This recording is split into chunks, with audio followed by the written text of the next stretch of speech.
Um, I'm not doing a pan around my room since this is just the practice quiz because it's messy and I haven't cleaned it. Yeah. Alright. So, my grandmother passed away when I was 3. I don't remember much about her, but I was always told that we were pretty close. Um, Her death was pretty preventable, and it's a death that happens much too often, and she died due to needing an organ transplant. She was on a waiting list for, um, I think, under a year, and she ended up passing away. It was very preventable. According to organdonor.gov, only 60% of Americans are signed up as donors. So today I'm going to be explaining the myths surrounding organ donation and why organ donation is important. So it's important to understand the myths around organ donation.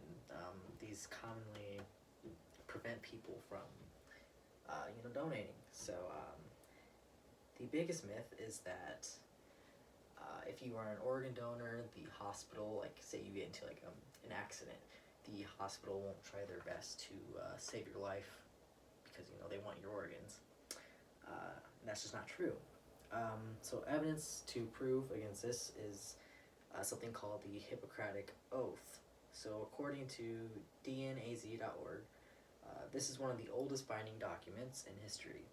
Hippocrates of Kos, also known as Hippocrates II, wrote this oath, and it's still held sacred by physicians. So in summary, this oath basically says, first, do no harm. And this means that, if you were coming into their care in critical condition, they're going to focus on your life rather than harming your life to potentially save another. So another reason is that there's not really time in an emergency to check whether you are an organ donor. Some states' driver's license don't have the donor thing on their on your license. And even if you get into the hospital and you become stabilized, registration is completely confidential. So a relative of yours would have to sign off permission in order for the staff to check whether you are an organ donor. So it just won't happen. Probably the second biggest myth is open casket funeral. A lot of people believe that if you're an organ donor, you can't have an open casket funeral, and this one's easily debunkable because no organs are being taken from your face or your hands. They're all being taken from around here. And so, your clothes will cover your corpse. You'll be fine. And the third one is that a lot of people believe that you have to be over 18 to be a donor. And this is very important to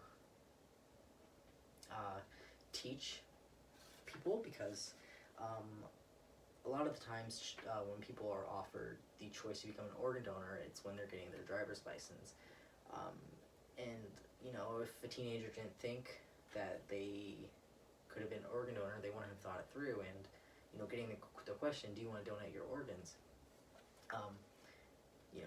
Might put them off guard, and they might say no because they just haven't thought it through. I remember when I was asked, and definitely put me off guard, and even though I'm passionate about the subject, I definitely hesitated before saying yes.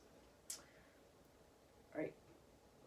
Not to mention, organs of all sizes are needed, so definitely we need teenagers or people under 18 to be donating. Alright, so now that I debunked some common myths around this life-saving practice, I'm going to emphasize the need for donors.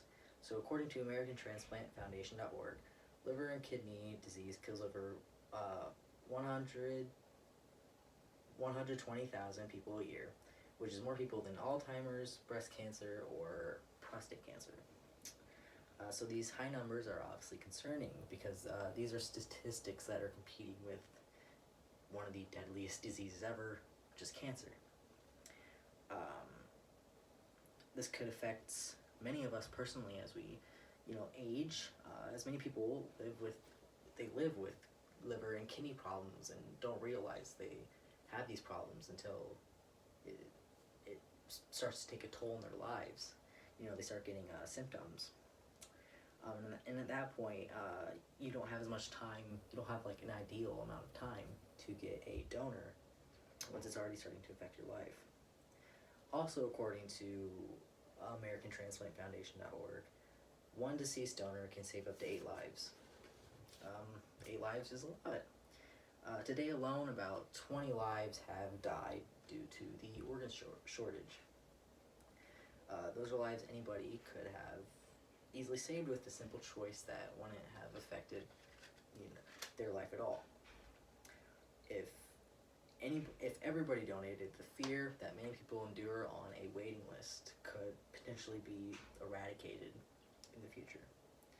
So I've always been passionate about organ donation.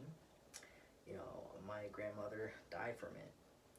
Died from the lack of organ donation. So it is my hope that after listening to this speech, you can recognize the need for organ donors and how choosing to donate has no effect on your life whatsoever.